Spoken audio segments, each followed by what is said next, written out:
All right, welcome everybody back to our fall speaker series online with the Edmond Church of Christ. I'm Preston Watterson, your host, and we are starting tonight with our series on mentoring with Phil Klutz. And so whether you're watching now or watching afterwards, I'm trying to get my video set here. Whether you're watching now or watching afterwards, we're glad you're with us tonight. I wanted to go over sort of some of the logistics of how the speaker series works for anybody who's joining us if this is your first video you're watching in the series. So this fall we've been doing live lessons on Zoom every Wednesday night at 7 p.m. and we'll be doing that for the next 2 weeks after this. And so I'll put up the speaker list here in a sec, but everybody's welcome to join here live with us, or you're certainly welcome to watch these on the church YouTube page afterwards. And there are some discussion questions at the end for groups who or families who may want to talk about stuff at the end or think about things if you're by yourself. For those of us joining live, it's a pretty good group tonight. I'll have everybody on mute just so we don't have any errant noise. Okay, so this is the list of the speakers that we've had and the videos that are already posted. So Brandon Tatum and Jeff Bigelow and Randy's series are all posted on the YouTube page at this point. And we're starting tonight talking about discovering the heart of mentorship with Phil Klutz. So I will introduce him right quick. So I think most of you probably know Phil, a lot of folks from his class on here. Phil's a longtime Edmond member and grew up in the Edmond youth group and the college ministry. He's active now in the mentoring ministry, which is what we're talking about in this series, in the worship ministry and the YMCA class. Mary DeTerra, who is always with us, or also with us, always with us, and has two sons, Nate and Levi, who I think are also with us. So Phil's a business leader and entrepreneur, has a strong business background and involved in a lot of things. And I'm sure you see that if you're friends with him on Facebook. He runs the CK group right now, doing some coaching and consulting for businesses. So plug for the business here as well. Phil's hobbies are camping, fishing, construction projects. I think generally family time and outdoor things. So we're real glad to have Phil with us. Phil, thanks for joining us for the series and for the next 3 weeks. I'm excited to talk about mentoring. I didn't mention, but this topic is part of the kind of leadership series that we've had over the last several, I guess, couple of years in our speaker series, kind of a track to help developing leaders. But this one, I think, appropriate for anybody, either mentoring or who wants to receive some mentoring. So I think it'll be really good. So anyway, we're glad to have you with us, Phil. Appreciate you doing this and looking forward to the series. Yeah, thanks, Preston. Appreciate the opportunity and glad to be here. Yeah. So let me get us started with a prayer, and then I'll hand the screen over to Phil. Pray with me. Lord, we're so thankful for this another opportunity to be together here, whether we're live or joining later on. And we're just glad to have a body of believers here, a group where we can connect and where we can share a common bond of our love for you and the purpose for our life. Lord, I want to ask that you will bless Phil and his family, and we're thankful for his preparations, thankful for his willingness to teach, and I just ask that you'll use this series to help us collectively as a church and help us individually to grow and to become better leaders in our families or at work or in our church roles, wherever we need that. So just help us during this series to be challenged and to grow. And we thank you for Jesus and for what that means in our life, for sacrifice. And we pray all this in his name. Amen. All right. Thanks, Preston. Obviously there's a tie here to the mentoring ministry we have at the Edmond Church, but I definitely want this to be a broader topic and really getting down to what it says there, the heart of mentorship.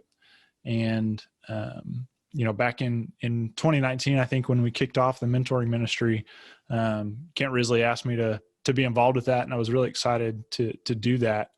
Mentoring is something that I've benefited personally from and have even, I think, had a lot of interactions with others.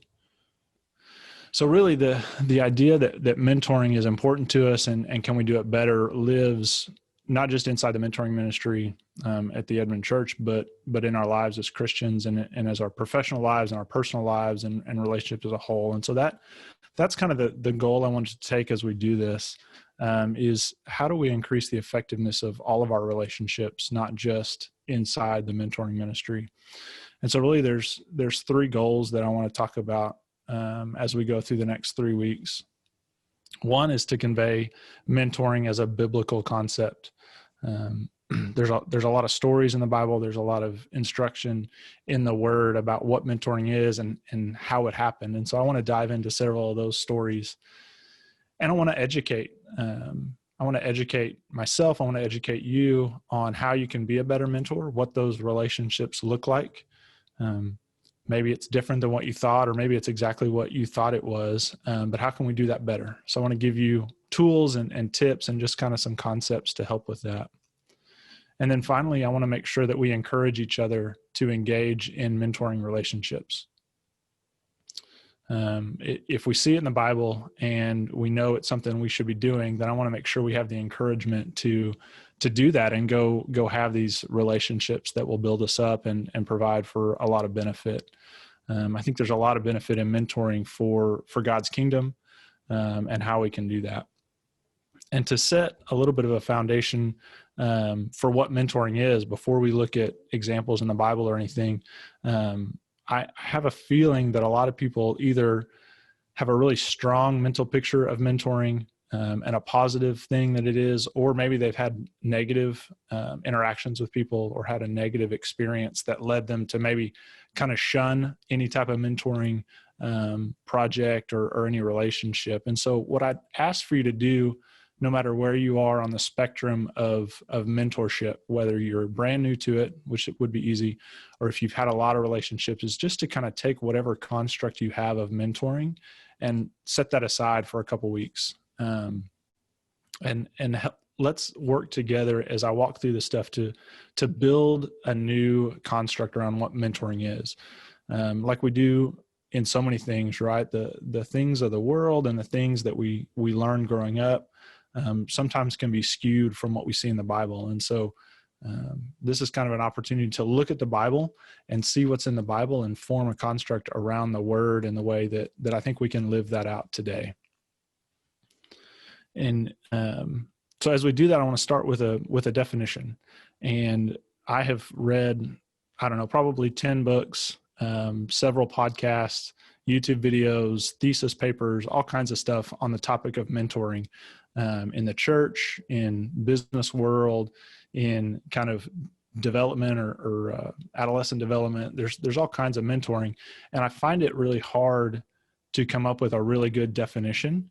And every one I read is kind of a little skewed, or maybe it's bent towards professionalism or workplace mentoring. And so I started to write my own. And as I was reading and researching that, I found one that I liked a lot from a couple of guys named Thomas Addington and Stephen Graves. And their definition says this: a mutual relationship with an intentional agenda designed to convey a specific content along with life wisdom from one individual to another. There's a couple of things I like about this definition. And one is that it starts with a relationship. And so it really is about people coming together in a relationship. Two is there's nothing about age in this definition. And I think mentoring, when we think of it as a construct, we need to think of it first as being age agnostic. If you're like me and you grew up the way I did, or you saw the things you did, mentoring was always presented as an older person mentoring a younger person, which is probably the vast majority of mentoring relationships, but it doesn't have to be. And I want us to think about what a mentoring relationship might look like if you're a younger person, or you have an opportunity to even mentor among peers. If you're in the same age or the same kind of life stage, that's a good opportunity there. This definition indicates a specific goal-oriented relationship. And that, I think, is what sets mentoring apart from a lot of the relationships we have, especially in the church, that it has a goal and it has something that we want to get to. It has a specific piece of content or a specific situation where one person is helping another. And then the final thing I really like about this is it's mutual. Mentoring relationships don't just benefit the mentee. There's a lot of value and a lot of benefit that comes to the mentor in these relationships.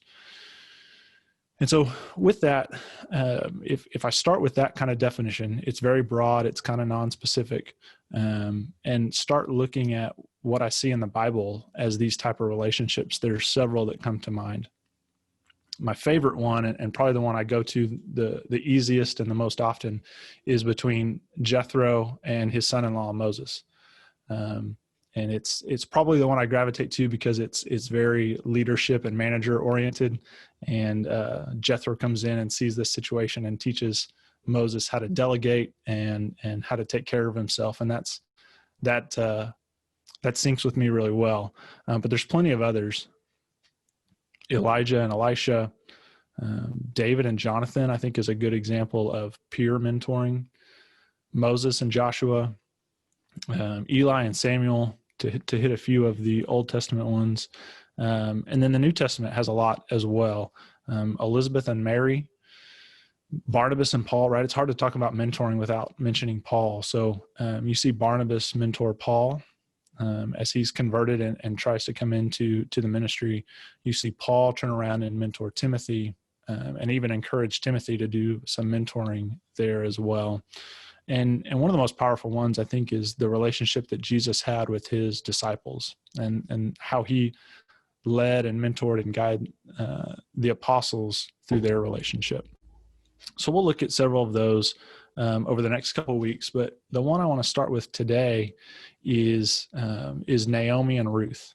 And we'll look specifically at some scriptures inside the book of Ruth to see what that mentoring relationship looked like for these two women. And before we get into that, I really kind of want to make the point that mentoring is a method and a good way for us to fulfill the Great Commission. And we talk a lot at the Edmond Church about making disciples. And our primary job is to love God, and secondarily, it's to love others and to bring people into Christ. And mentoring is a framework that if we think about it right and we execute these relationships right, we can do that. And I think that's reflected in the purpose statement that we have in our mentoring ministry at the Edmond Church. And that says to build intergenerational relationships aimed at maturing disciples. And you can see that specifically in our mentoring ministry, we've added the word intergenerational. And I think that's key for us in our ministry, specifically because we do a great job of fostering relationships among our peers with our Bible classes, college group, and other things, youth ministry. We do a lot of hey, this is how we build each other up within our own age groups or life stages. And the mentoring ministry really helps kind of bridge some of those where people may not have the opportunity to. I have been blessed and continue to be blessed with people in my life to help me in those mentoring relationships. And I know that not everybody else has the family connections or the people around them that just kind of that happens naturally. And so I love that this mentoring ministry allows us to make those connections for others. The piece I come back to when I look at these two definitions and these two statements is the fact that it's based on relationships. And at the heart, if you take away anything from today, it's about having good, positive relationships with others and moving those relationships towards Christ. And I think if that framework or that foundation kind of carries us, we'll be doing a good job. And that's one of the reasons why I love the story of Naomi and Ruth when we talk about mentoring relationships and these guiding relationships. The first thing, and I sometimes forget about the challenges of starting a new relationship. When you're kind of at a stage in life where I am or have been, where you've got good friends, you've got a family, you've got a professional world that is kind of ingrained, and you've had great relationships, you forget sometimes it's tough to start a new relationship. And I've had some of those conversations over the last few months to think about man, I have to reach out to somebody I don't know, or talk to somebody about, even if I know them, I don't know this topic very well, or it's an awkward conversation. And that is really what we see when Naomi and Ruth kind of not so much begin their relationship, but begin this mentoring phase of their relationship. And so as we get into that, I want to read just a portion of Ruth chapter 1. I'll read verses 8 through 18 here to kind of get a look of how they start this mentoring relationship. And to give you a quick backdrop, Naomi is from Bethlehem, right? She's an Israelite. They leave with her husband and her 2 sons to go to a foreign land of Moab because of a famine, chasing food. That's a good reason to go somewhere, is to be able to eat. But through this process, her 2 sons get married to Moabite women, which is where Ruth enters the picture. And then Elimelech, Naomi's husband, and her 2 sons pass away. And so you're left with Naomi, a foreigner, without any men to take care of her, with these 2 daughters-in-law who she feels responsible for. And she hears that the Lord has come to the aid of her people, and she decides to leave her home in Moab and go back to Bethlehem to rejoin her ancestors and her larger family there. And the daughters-in-law decide to go with her. And so in verse 7, they set out on the road to go back to the land of Judah. Then Naomi said to her 2 daughters-in-law, "Go back, each of you, to your mother's home. May the Lord show you kindness as you have shown kindness to your dead husbands and to me. May the Lord grant that each of you will find rest in the home of another husband." Then she kissed them goodbye, and they wept aloud and said to her, "We will go back with you to your people." But Naomi said, "Return home, my daughters. Why would you come with me? Am I going to have any more sons who could become your husbands? Return home, my daughters. I am too old to have another husband. Even if I thought there was still hope for me, even if I had a husband tonight and then gave birth to sons, would you wait until they grew up? Would you remain unmarried for them? No, my daughters, it is more bitter for me than for you, because the Lord's hand has turned against me." I want to stop right here before I read the rest of it and talk about this idea of having something to offer someone else. And as I read those passages and I think about Naomi leaving what she knows, what she's known for a while, to go back to home, what she knows even better, and what that road must have looked like after losing her 2 sons, there was obviously some grief and some struggle there, and she doesn't feel like she has anything to offer to her daughters anymore. And so she says, "Hey, go back home. You can find fulfillment elsewhere."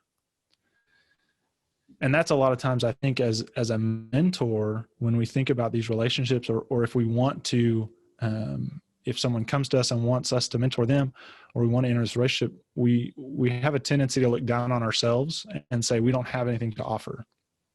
And the great thing about this is, through this relationship that she continues with Ruth, Naomi is able to build herself back up. And it's an encouragement to her as a mentor, as someone who's more experienced and has done this, to guide Ruth through these things.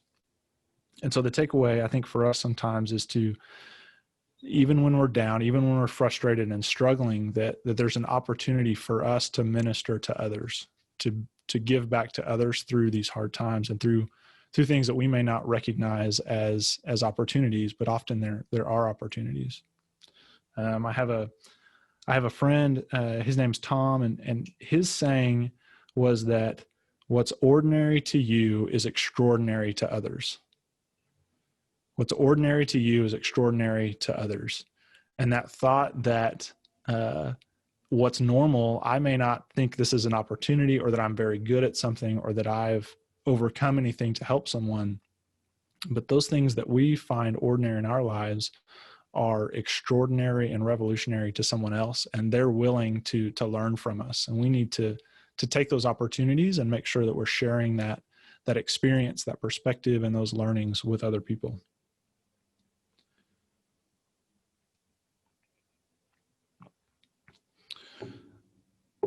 So I'll pick back up in verse 14. As Naomi is telling her daughters-in-law to go back to her homeland, at this, they wept aloud again. Then Orpah kissed her mother-in-law goodbye, but Ruth clung to her. Look, said Naomi, your sister-in-law is going back to her people and her gods. Go back with her. But Ruth replied, don't urge me to leave you or turn back from you. Where you go, I will go, and where you stay, I will stay. Your people will be my people, and your God, my God. Where you die, I will die. There I will be buried. May the Lord deal with me, be it ever so severely, if even death separates you and me. When Naomi realized that Ruth was determined to go with her, she stopped urging her. And this is that moment where this awkward conversation and this tough way to enter a relationship finally kind of comes together, and Naomi realizes, okay, this is something that I have to be okay with, that it's going to happen.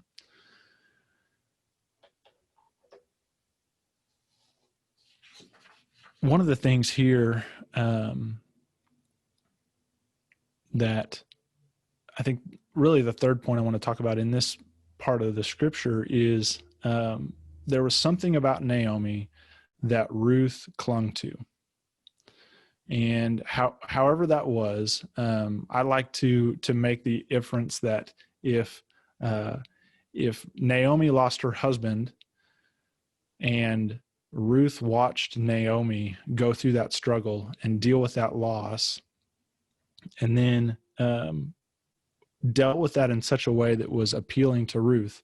When Ruth lost her own husband, she realized that Naomi had something to offer her from some perspective on life, right? And whatever it was that Naomi did, the way she lived her life, or the way that she cared for others, or the way that she talked about her homeland and her people, whatever that was, Ruth was willing to sacrifice everything she knew to follow Naomi into where she was. And the way I see that for me and for us here is before we think about mentoring others, before we think about what do I need to do or how do I be a better mentor, we have to think about living the life that God's called us to lead. And if we are exhibiting the fruit of the Spirit, then as we live that Spirit, as we live those things, that people will be attracted to us, and we will have the opportunity to have relationship with others and to mentor others, because we will be exhibiting the life that God wants us to.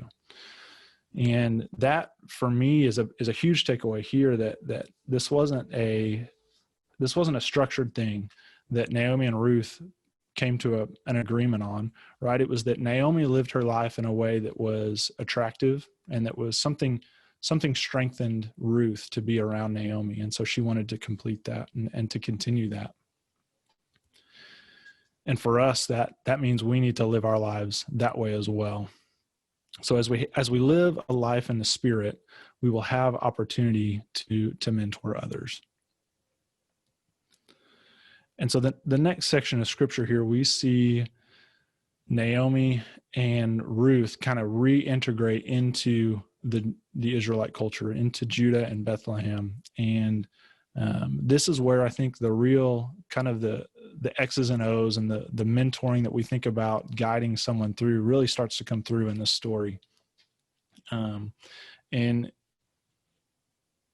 so I want to read a few of the exchanges. I don't want to read through the whole book, but I want to read through a few of these exchanges between Naomi and Ruth to kind of pull out what this relationship looked like and how they were doing this. So I'm just going to read a few verses here. I'll skip through chapter 2 and 3, and then I'll finish up with just a couple verses in chapter 4.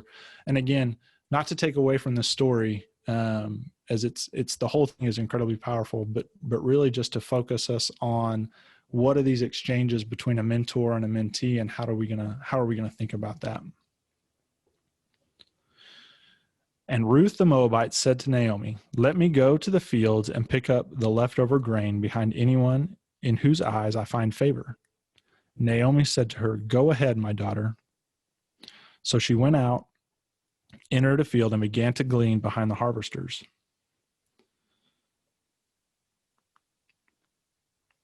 Her mother-in-law asked her, "Where did you glean today? Where did you work? Blessed be the man who took notice of you." Then Ruth told her mother-in-law about the one at whose place she had been working. "The name of the man I worked with today is Boaz," she said. "The Lord bless him," Naomi said to her daughter-in-law. He has not stopped showing his kindness to the living and the dead." She added, "That man is our close relative. He is one of our guardian redeemers." Then Ruth the Moabite said, "He even said to me, 'Stay with my workers until they finish harvesting all of my grain.'" Naomi said to Ruth, her daughter-in-law, "It will be good for you, my daughter, to go with the women who work for him, because in someone else's field you might be harmed." So Ruth stayed close to the woman of Boaz to glean until the barley and the wheat harvest were finished, and she lived with her mother-in-law. One day, Ruth's mother-in-law, Naomi, said to her, "My daughter, I must find you a home for you, where you will be well provided for. Now Boaz, with whose women you have worked, is a relative of ours. Tonight he will be winnowing barley on the threshing floor. Wash, put on perfume, and get dressed in your best clothes. Then go down to the threshing floor, but do not let him know you are there until he has finished eating and drinking. When he lies down, note the place where he is lying. Then go and uncover his feet and lie down. He will tell you what to do." I will do whatever you say," Ruth answered. So she went down to the threshing floor and did everything her mother-in-law told her to. When Ruth came to her mother-in-law, Naomi asked, "How did it go, my daughter?" Then she told her everything Boaz had done for her and added, "He gave me these 6 measures of barley, saying, 'Don't go back to your mother-in-law empty-handed.'" Then Naomi said, "Wait, my daughter, until you find out what happens, for the man will not rest until the matter is settled today." And then to kind of close it out here in the end of chapter 4, the women said to Naomi, "Praise be to the Lord, who this day has not left you without a guardian redeemer. May he become famous throughout Israel. He will renew your life and sustain you in your old age. For your daughter-in-law, who loves you and who is better to you than 7 sons, has given him birth." So Naomi took the child in her arms and cared for him. So hopefully that was easy enough for you to follow. And as we look through kind of what that relationship was, I want to touch back on that verse in the first chapter when Ruth says, "Where you will go, I will go. Where you will stay, I will stay. Your people will be my people, and your God, my God." And it's a pretty popular phrase, and we should give a lot of credit for Ruth.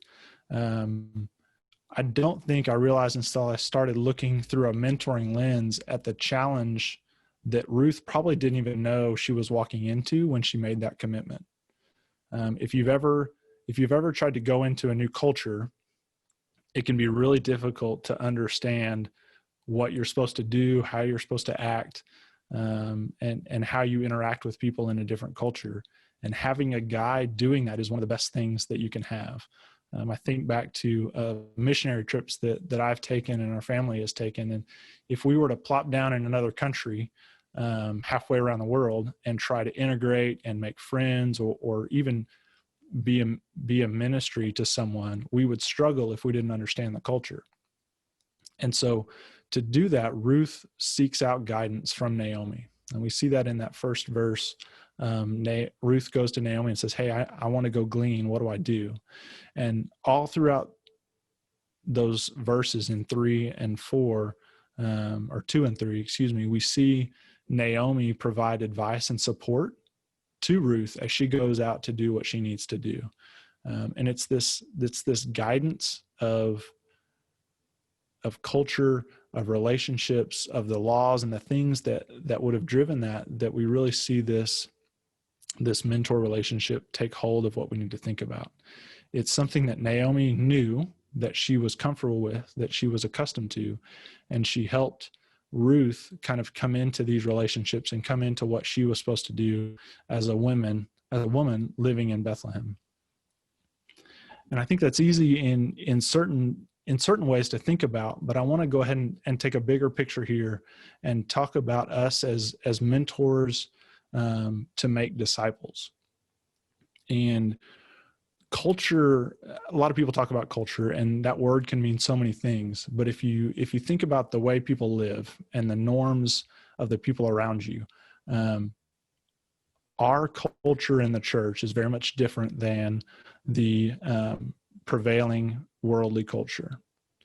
And if we're living lives like the Spirit, if we have hope when things are troubling, or when we have joy when we're going through grief, if we have those things and we go through those things, people are going to see that, and that's going to be attractive. Just like Ruth wanted to follow Naomi, people are going to want to follow us into what we have and to those benefits that we have.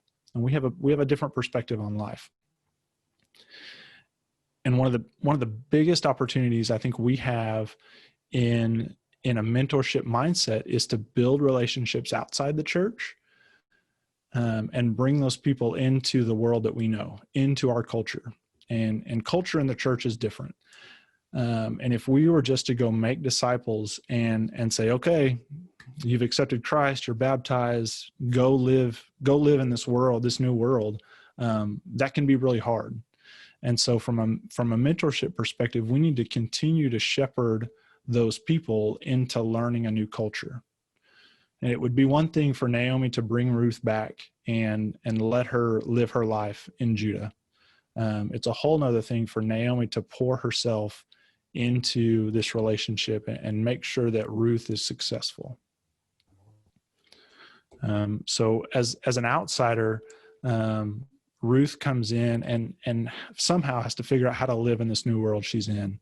And Naomi steps into that role as a mentor to guide Ruth as she makes that transition. And I love this quote from Susan Demickle, as she puts it really, really clearly. She says, "So with Naomi as matchmaker, Ruth listens. She acts. She's willing to put her trust in an old woman, a woman who isn't perfect, but who has her best interest at heart. She's willing to bet that God uses other people, often older mentors, to get our attention when we're busy gleaning." And there's probably another concept that I brazed over on some of those verses is that, Naomi gave this advice and she guided Ruth, but Ruth went out and took action. And that's one of the biggest things. As a mentor, it can be hard to make someone go and do things, right? If you give some advice, you have some ownership and you feel some responsibility there for that action to happen. And we have to disconnect that a little bit as we talk about kind of the nuts and bolts of mentoring. Is it's the mentor's responsibility to guide and advise and add that perspective, but it's the mentee's responsibility to go out and act and to actually follow through on what they're learning and what they're experiencing. And that is it's just a perfect example between Naomi offering advice, guiding, comforting, and caring, and Ruth entering into this relationship and willing to do the work to make it successful. And so as we kind of start to close up, I've got a few takeaways here and then some discussion questions we'll leave up. But just a few takeaways from the day here. One is that mentorship is displayed in the Old and New Testaments. And we looked at one example tonight. We'll continue to look at more over the next 2 weeks to kind of see how can we take those examples and understand that this is a concept that we should be doing and apply it to our lives today. Biblical mentoring is not just entering in a relationship. The relationship is part of it, but it has to start with our faith. And it starts with the experiences we have and the perspective we have on the world. You kind of combine those all together, and that's what I see as biblical mentoring. It happens outside the church. It's okay to have mentoring relationships that aren't church-based. I love, as the coordinator of our mentoring ministry, I love to hear people inside of our our family that are mentoring each other and having these relationships, but I love to see it outside the church as well. It just means we have to guide those people into the church and help them be successful once they reach this new culture. Awkward beginnings are okay. Clarity is often on the other side of an awkward conversation. And sometimes we don't want to have that conversation, or we don't want to engage in a tough subject. But sometimes that's the best way to do things. Excuse me. I see this done really well with things like grief share and divorce care and other things, where you see experienced mentors who have gone through these tough experiences and have a good perspective pour into people who are in the midst of those struggles. And that's a great it's a great perspective. It's a great picture of mentoring, but it takes kind of that awkward stage of hey, we're going to talk about this and we're going to deal with it, and we want to do that. And then finally, that point I just mentioned of there's roles in a mentor relationship, and one side can't do everything. And so the mentor has certain relationship or certain responsibilities, and the mentee has certain responsibilities. And it's important to understand and have ownership of those two things. So I hope that picture for you was maybe not a new perspective on mentoring, but it started to kind of illuminate the ways we can be mentors today. And it's not just a one and done. Hey, I'm going to teach you how to do this thing, and then move on. But it's really about an ongoing relationship, and we want to help others be successful. Here's some discussion questions. I'm sure there's other things that would be great to talk about through the story and mentorship, and I'd be happy to engage in some of those as we go. But we'll leave these discussions up for everybody, and hopefully you'll come back next week, or you'll watch the next video as we talk about more of these examples in the Bible, more of how we see it, and then how we can apply it to our lives as we go. All right, good deal. Thank you, Phil. And some good stuff there. I'm going to switch the video view here. Good stuff there. I like the idea that the relationships are really the heart of it, and also really like the tie to discipleship. I think in the church context, is really one and the same. So that's good. That's instructive.